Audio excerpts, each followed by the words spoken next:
Welcome to Impact Farming, where we introduce you to the people and ideas that will have a massive impact on your farming operation. Brought to you by Farm Marketer. Sit down, start the engine, and let's roll with today's show.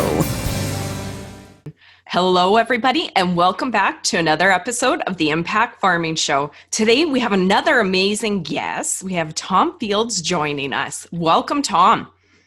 Great to be here. So good to see you. Nice to see you again. It's been a while. Tom, for those of you guys that may have tuned into a panel we were on together, Tom is a professor at the University of Nebraska-Lincoln, and he is involved in a very innovative agriculture business program.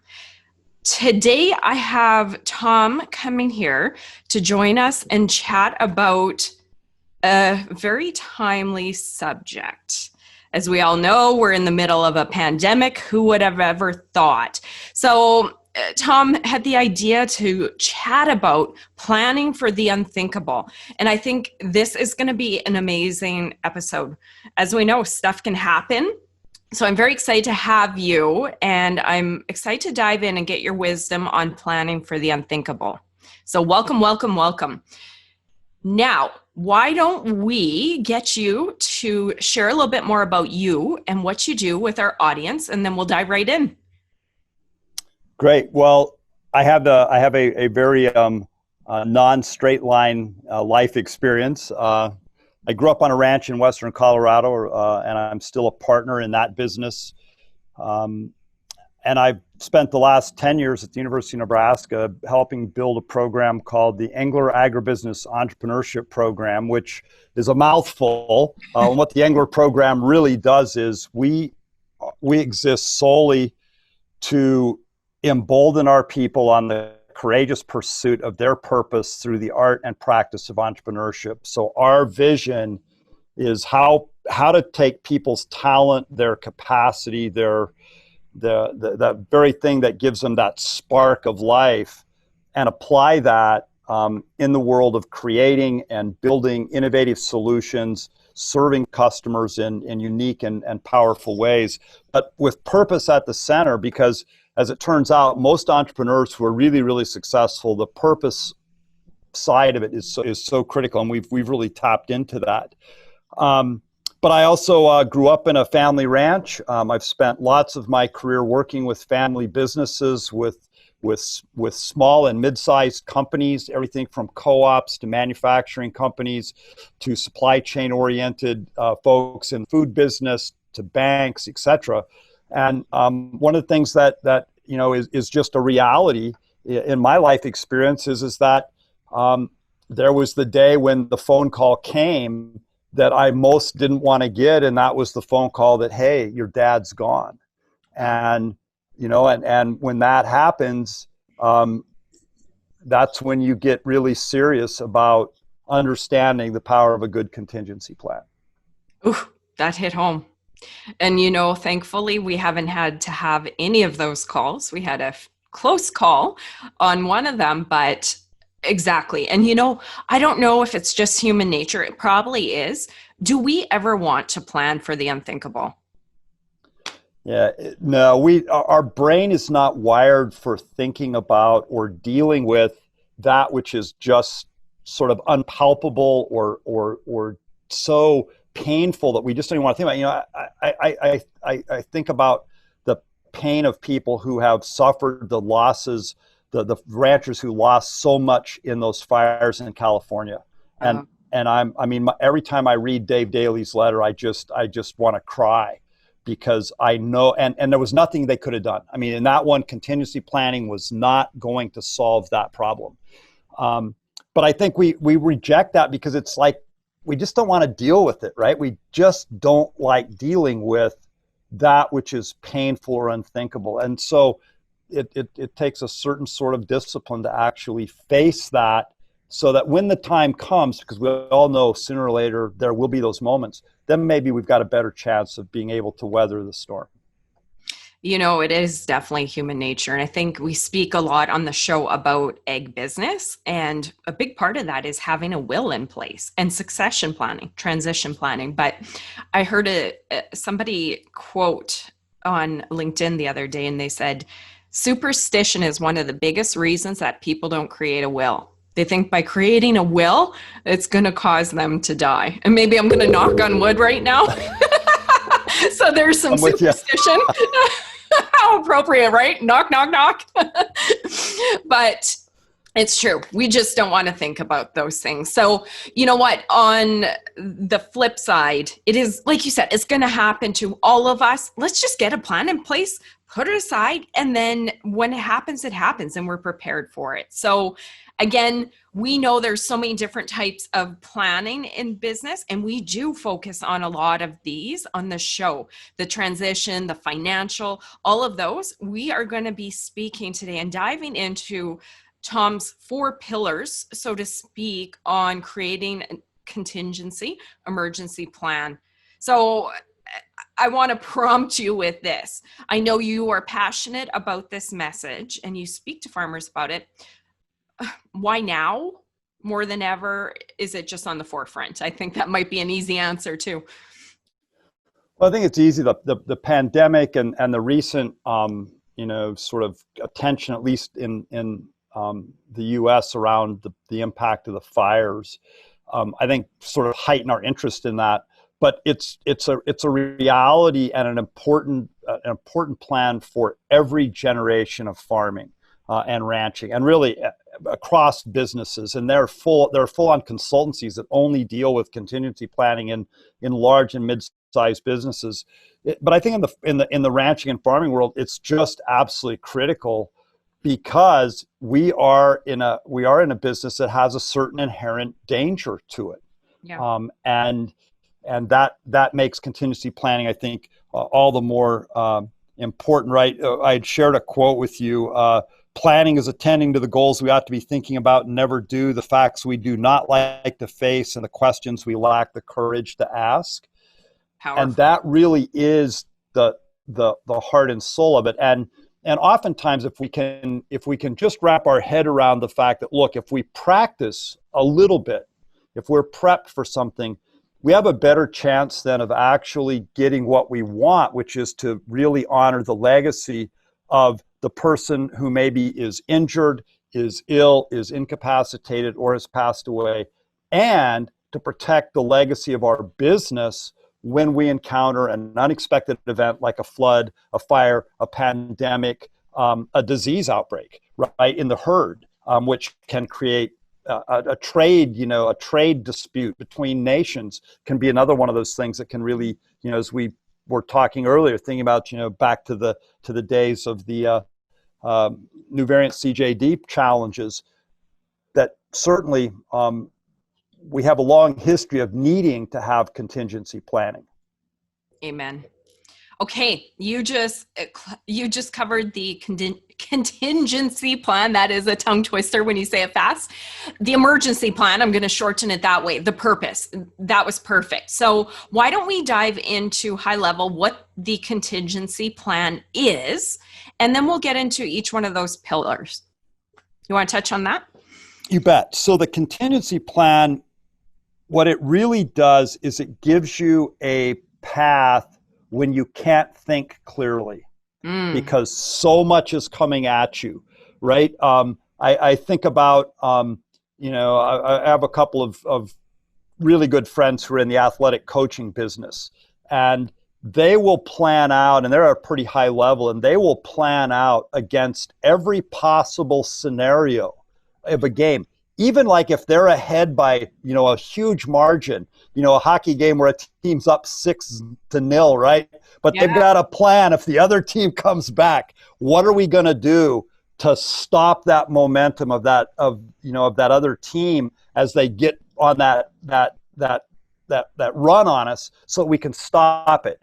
And so it's really about practicing and really thinking through all of the what if games, right? So great contingency planning is really based around our capacity to say, what if, and then following that up with, what would I do? Hmm. And maybe it's important, what won't I do? Mm-hmm. Right? Interesting. I never even thought of that in terms of sports. I just think they're out there coaching, doing their thing. But yeah, you're right. They're probably 20 different scenarios ahead. That's amazing. Okay, excellent. Thank you for explaining that. So, why don't we? I mean, we spoke. I really wanted you to hammer home the reason why we don't do it, and I think that's pretty straightforward. It's not fun. We covered that. Why don't we dive right into the first pillar of contingency planning? And you name that the first steps. Yeah, so the first steps are really about thinking in time increments. Okay. Right. And I'm quite comfortable talking about my own family's experience. Right. So I was actually in Pendleton, Oregon, getting ready to give a talk to a group of cattlemen. And the hotel manager came down and got me and took me to the side and said, "Hey, you need to call home." And as soon as he said that, I knew, well, this is not going to be a good call. And right. And so I got that news, and I hadn't planned for the next hour, but what I did is I was prepared to think, okay, I knew we had enough of a plan in place that the world wasn't going to come to an end at the ranch. And so I looked in the mirror and I could hear my dad saying, "Okay, Stinky, get in there and go give the talk." Right? You don't quit on people. You don't quit. Get in there. Nice. Right? Yeah. Right. But yeah. So for us, then it was what happens in the first 24 hours. Right. And what our plan is we immediately handed all the decision making on a day-to-day operation basis to the manager of the business. And we said, "Mike, you're in charge. Right. And for the next 24 hours, anything that needs to be done from an operational standpoint, you make the call." And so that just kind of freed people up, right, to get their emotions in check, to go through that first shock of loss, and to take the first steps. And then we had a plan for like what the next 3 months looked like and what the next 6 months looked like. And it wasn't perfect by any stretch of the imagination, because all kinds of things came up that were like, why didn't we think of that? But by having that plan in place, the value of that is that you don't get caught in overlooking the obvious, and you don't react with your emotions at a time when emotions are so high. And as we all know, in moments of trauma, when there's multiple people who are experiencing sorrow, loss, trauma, or stress, decision making can go south really, really fast, which is why, groups like the Navy SEALs and Special Forces and et cetera, why they train so hard to stress themselves both as individuals and as teams, so they know that when they are in the real thing, they can make clear decisions because there's a process, right? And that's and nobody wants to think about that process. It's easy. Like the easiest thing is actually the estate plan, right? Because you get that one you can figure out. It's about things. Succession planning and contingency planning is about what do people do, and how do we step in to fill the role of a person, and imagine a really beloved person, the matriarch or patriarch of the family, and all of a sudden they're gone. That's a big loss. And so really it's chunking time down and having a plan for here's what's going to happen. These are the critical things, so that and if a few little things we don't get that fence fixed that day, that's not a big deal. But are the cows fed? Yes. Right? Did we remember to pay the bank at the end of the month? Yes. Right? Those sort of things. Well, and I was just thinking, flipping from a business situation to a personal, every once in a while you hear of people that pass away. Maybe they were sick and they knew it was coming, and they have their whole estate planned, everything planned out. at the funeral home. I mean, a morbid thing. And of course, even I shudder when we talk about this, but it's all planned. It's all paid for, whatever the case is. And the family can just grieve. And there's no fighting, no decision making. And you hear of it and you go, oh, good on them, right? Yeah, and it doesn't even have to be death, right? I mean, right. we live in right. But we live in a tough business, right? Yeah. You can be working cattle in an alley, and the next thing you know, out of nowhere, you get kicked in the hip, and the senior person is now in the hospital for 2 months, and you've got to have a contingency plan, and it's across the board, right? I mean, people's physical well-being, their emotional well-being, their mental well-being, even a spiritual crisis can institute conditions where we've got to have a contingency plan so that we can cover the bases while someone either recovers or while we determine who in fact is going to lead the organization. Excellent. Okay, that's perfect. So I think that's a great roll right into the second pillar, the chain of command and people plan. Yeah, and so this is the one where it gets dicey, right? Because if you don't have it chosen in advance, it's the rare organization who doesn't have egos involved, right? And certainly I can say, I have two brothers, and I could imagine the three of us without a plan. So we'd revert back to our 9-year-old selves, right? And we'd be fighting over who got whatever, right? Yeah. Totally. And so, so by having the plan, everybody knows they've got a pretty clear idea. This is my role, and we've agreed in advance. So, for example, in our family, I have a brother who is really good. He's really good with finances. He's excellent with the money, and he's a guy that's going to make really good choices no matter what the situation is relative to money. So it's very clear that he would be the guy that would make those decisions in the short run, right? My skill set in the production, marketing, sort of data side, that was clear. And then relationships with customers, vendors, agencies, et cetera. My other brother, that's sort of his area of expertise.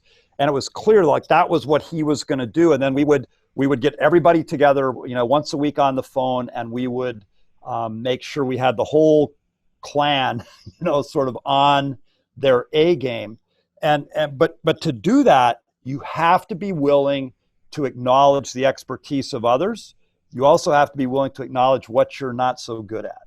And let's, I don't want to just make a blanket statement, but this tends to be more problematic with men than with women. And I'll agree with you. Right. And so, so it's like that great Jeff Foxworthy skit, right? Where, when we say we're thinking about nothing, we're serious. We're capable of that. But I think the other thing is to be really aware of like who's going to take care of nurturing the team, right? Because there's the doing, and then there's the leading and the guiding and the mentoring piece in all of this chain of command. And it's important to keep all of those pieces, both the hard skills and the soft skills, at the table as we're figuring out, how we're going to get ourselves through this crisis, this emergency, this period where there's uncertainty. Wow, that's a lot right there. And I could just imagine how great that would be to have a plan in place versus everybody comes together, they're all emotional, everybody wants to be the boss, and oh my goodness. Yes, I love it. Okay, so chain of command and people plan. Does that about cover that? And it's and the thing is that if you wait to decide that, if you wait until after the event, now you're in crisis management. You are not contingency planning now. Now you're in crisis. And and every now and then people really do shine in a crisis, but there are also so many scenarios where it just is difficult, and all the things that are unresolved issues between human beings tend to come out under stress. Actually, I won't say too much, but I have lived through and seen it with my own two eyes. And if that was a family that needed to continue the farming activities right at that moment, that would have been an absolute disaster, because you're right. There was people, they were all upset, very, very upset.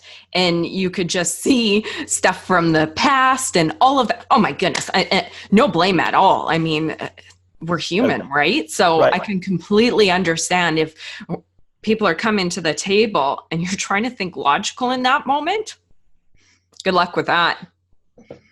Yeah, contingency planning is it's like an insurance policy against emotional pain, is sort of the way to think about it, perhaps. Okay, love it.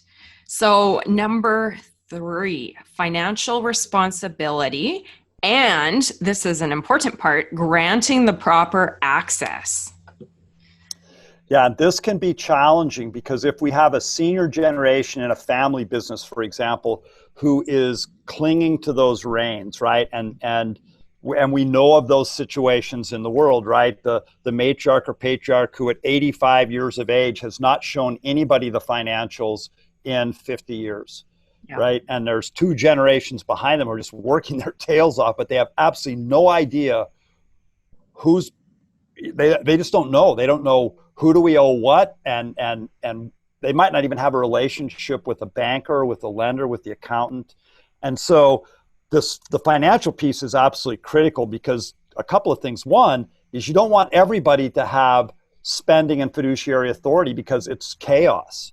And so you've got to have some clarity, and it's also a time where, you know, if an entity owes money, let's say it owes money to a series of banks, and let's say that there's even some credit out on inputs, fertilizer, seed, et cetera, and all of a sudden those vendors sense, like maybe somebody's been injured pretty badly, man, I'm going to start, I want to get paid. And so they're going to start, you know, not out of unkindness, but just out of good business. They're like wanting to check in. And if we don't have one person or a pair of people actually handling that, the next thing you know, the left hand and the right hand are absolutely not communicating. The vendors are confused. Money is flowing. Multiple checks get written to the same person, and it's just a mess. So it's really critical to have sort of like who's going to be the chief financial officer in this situation. And this is particularly important when a person is either disabled or deceased. And then part of that as well is who are our go-to people at the bank, at the lawyer's office, at the accounting office, our best customers, our primary suppliers. Who are the people we actually talk to, and what are their phone numbers? What are their emails? What is the relationship like? Have we even met? Because and that's where senior leadership they have also an obligation in this, and that is to prepare people for what may happen. And fortunately, oftentimes this takes care of itself because we live in a tight-knit community and people know each other. But I've seen situations where literally the folks who are supposed to pick the ball up and carry it for 6 months, they didn't even know who to talk to. And so you can't make good decisions while you're trying to build a first-time relationship with a banker, because it's just a tough situation. So it's that relationship management piece that I think that is critical, that oftentimes we kind of forget about. Love it. Actually, as you're saying this, I'm like, oh, right, I got to do that. I would like to get your thoughts on this after. I have been, it's not pretty or organized right now, but for the farm, I have this little binder, small binder. And for Farm Marketer, my media company, I have another binder.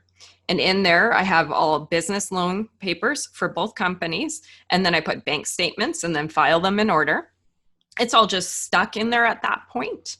But if anything ever happened to myself, I told Anthony where they are. And I'm even going to go so far as what you were just saying. And for the farm and for farm marketer, here's who to talk to about this, this, this. So it's kind of like that operating manual. Here you go, right? Right. So yeah. I want to get Exactly. your thoughts on that too. And I know we'll move into that right away on the fourth pillar, but that's something that I've been working on because heck, if something happened to Anthony or we'd figure it out, but there's a lot of unknowns on both sides, right? Right. Absolutely. Okay, excellent. So rolling right into that, the fourth pillar. I gave you a great intro there. The inventory and identity location of documents, all that good stuff. Yeah. Imagine having a construction company and not having knowing where the keys are to all the equipment. Yeah. Right. You'd be stuck, right? If I can't get into the barn because it's locked and I don't know where the key is, that's problematic. So it's really about now, this is sort of the tactical piece of the puzzle. And I think you're exactly right. How do you do that? Well, you sort of build the book of secrets, right? And whether you, and again, it's going to come down to a little bit of how families, how they operate and what their level of virtual versus visceral experiences. Frankly, it could be locked away in the bottom desk drawer of the farm office. It could be put in the safety deposit box. It can be stored effectively. There's all kinds of ways to do that with cloud technology and have a pretty secure situation. But the key is to know, and it's little things like, what's the password? Mm-hmm. Like if I can't log on if I couldn't log on to somebody's computer because, right, and then that computer has all of the documents that we actually need to get our hands on, that's problematic, right? And then I've got all kinds of challenges getting that set up. And if I don't know where the safety deposit box key is, if that's where the book of secrets is, great. I know I've got to go there, but nobody told me what. And I get there and I find out, we forgot to give you access. Yeah. Right?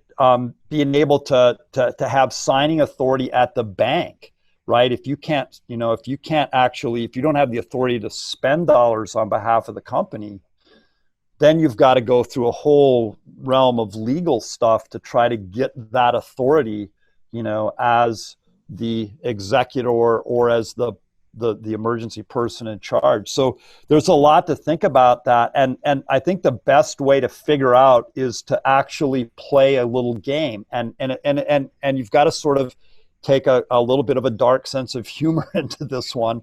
We didn't actually do this. And we actually, there was this key ring.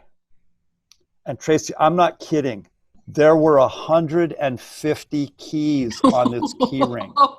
Oh no. And I am certain that some of them had come over on the Mayflower. I mean, boy. We had no idea. And still, we to this day, that mob of keys is sitting in a drawer and everybody's like, does anybody know what this goes to? No. So we just keep it around because it's funny. At this stage, it wasn't at the time, but it's funny now. And what we ended up doing is we just cut the locks off of everything because we couldn't figure it out. Oh, right.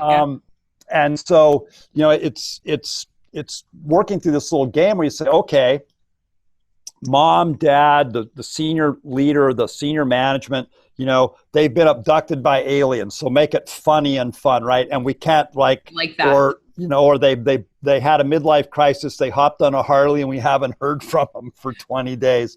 What do we do? That, yes. Right? What do we do? And then you just kind of work through that. You actually play that game. Okay, so what we need to get, we need to be able to use the equipment. Okay, does everybody know where the keys are and do you know how to start the equipment? Okay, good. We need to be able to get access to the bank. Okay, who can do that? Are we set for that? And you just play that out and over time, it'll get goofy, right? People, there'll be some fun in it, but it really does help if people will do that. We just did that in our program here, with the pandemic and all. If somebody's like, let's just say that you're quarantined for 14 days and you've got really bad internet connections or whatever, there's problems right there. And if you're put in the hospital under today's scenarios, even if you're actually in pretty good shape in the hospital, nobody can come see you. Right. And they really are not letting you have a lot of free flowing, materials in and out of that space because they've got it biosecure. Well, that creates the challenge. So I think it's thinking through the real, like, tactical part of the puzzle at that stage, like, what would be the worst case scenario? And like, for me, it would be not being able to log onto the computer. Yeah. So I think it's there's actually some with some estate planning groups, you can actually get a little document that tells you, like, here's how you categorize all your passwords, your account access, what keys go to what things, and you sort of organize it. And I love the fact that you've done that already. Just, sort of, here's the playbook, right? I mean, it's sort of like if the head coach gets kicked out because he's yelling at the officials and they're like, you're out of here. The assistant coach has to know, here's the plan, and I've got access to all the tools to actually have a fighting chance to bring a win home for the team, in spite of the fact that the head coach is in the locker room, because he's behaved badly. Yeah. Well, and I love that you said that. Both of our businesses, there are very timely items that need to happen. The animals need to eat. So that needs to happen. And in my business, there's stuff that needs to happen every day that I'm responsible for. And if I was kidnapped by aliens, it wouldn't happen. And we would begin to lose massive amounts of money really quick. And I said to Anthony, if I'm kidnapped by aliens, I'll go with that one. You need to call this person because they know how to do this task, and get them to do it immediately. And I said, no messing around. Because I said, if you skip a day, we're in trouble. So yeah, very perfect. And you know what I really love about what you just said? I'm not a superstitious person, so to speak. I have my 5% in there where I need to knock on wood once in a while. But even myself, when I record these episodes, I find myself wanting to shy away from saying certain things because you just feel like you're going to jinx it. So right here, I really love that you changed the context. And it's funny. If Tracy was kidnapped by aliens, what would need to happen? Or if Tracy gets so fed up of COVID, hops on a plane and goes to Italy, what needs to happen? Right. Maybe not Italy. Maybe somewhere else. Oh, shoot. I love that. And actually, I'm going to use that if you're okay with that going forward, because I bet you, and I know for a fact that other advisor had said that most people don't plan a will because they don't want to be superstitious, right? Yep. I love that. Yeah. And we try to use whatever context will give people a little bit of comfort and a little bit of, okay, I'm putting it in a new frame. Like, with our ranch today, we've got the next generation coming, and I spent the weekend with my 3 oldest sons having a conversation about, okay, let's start really talking about your vision, what your expectations, what your doubts, what your limitations, what your how you're feeling about this whole thing, what's inside you, and let's talk about those things. And rather than say, well, I'm not a spring chicken anymore, instead I just said, look, guys, I'm still in the game, but let's face it, it's after halftime. You're right? Awesome, Tom. That is great. And that kind of helps, right? And it also helps me because then I'm not like trying to like cling on to everything. I'm thinking, no, we still have a game to play here, but let's be realistic, right? Yeah. This may be, this we don't have time to make tons of silly mistakes because we're in the second half of the game, right? So let's play to win. I absolutely love that. I am very sensitive to energy and the heaviness of subjects that we're speaking about. And actually just doing that little mind hack that we're talking about, I feel lighter. And if everybody in the audience, I think, could take it away and say, we're talking about being captured by aliens, go home and make a plan, what would happen? Hey, I have a feeling right there that they're going to do it. It just changes the energy of it, which is amazing, right? Absolutely. And it makes it more proactive. It feels, then you feel like you're doing something proactive, and it's avoiding that reactive thing that really is important, right? And it's both personally and professionally. When we react to a situation, when we react to the unforeseen, then sometimes, it's a little bit of like a trip to Vegas. We're kind of rolling the dice and we sort of hope they come up the way we want. But if we instead are proactive about it, we've now, exerted some intentionality and some control. And what I've found with a lot of people I work with, especially older folks like who are the more senior generation, say, look, this is a chance for you to assure that there's really good control and there's not chaos that disrupts what you've worked your whole life to create. And people get a little more excited when they're like, yeah, let's avoid the chaos. Nice. Love it. And you know what? That is the most important. We're all weird little creatures with our little quirks. And if we can just do those little mind hacks, I love that. I'm going to use that going forward. So there has been so much wisdom in all of this. Is there anything you want to add onto the 4 pillars before I get you to share any final wisdom that you want to add? I think the other thing in this is like, be honest and be transparent, right? And if the process makes you feel uncomfortable and you're with, especially inside of family, say, this feels really weird. So let's find a different way to put the context, right?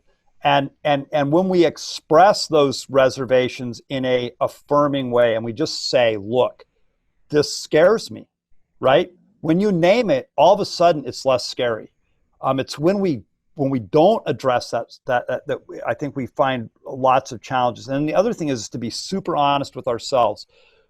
If we know that we are by our nature, and my Irish comes out really well in intense situations, right? I mean, I will drink beer and cry while we're winning and while we're losing, right? So I've got that strong emotional Irish thing. I mean, I have a brother who is a stoic. I mean, and it's beautiful, right? So we're like, okay, Mike, you're the stoic. In this situation, you need to be the front person for this organization because you're not emotional. And there are other times where like, no, Tom, you're good at telling stories. We're going to use you right here because you may help us more because you're good at telling stories. So it's that being honest with your talents and your skills and recognizing the talents and skills of the people around you and letting them play out for the good of all when things are tough and challenging. I love it. You know what, Tom? I see a book in your future. You have so much wisdom, and I know you do a lot of writing, but if everybody could take your mindset and experience to their farm family operation, I'm sitting here listening to you and going, how many more farms would continue on just by being prepared and avoiding that emotion? Because I've seen it happen after a traumatic death.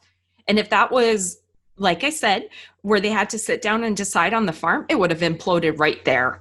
Yep. And I'm just sitting there listening to you and going, man, Tom, you need to write a book. So no pressure.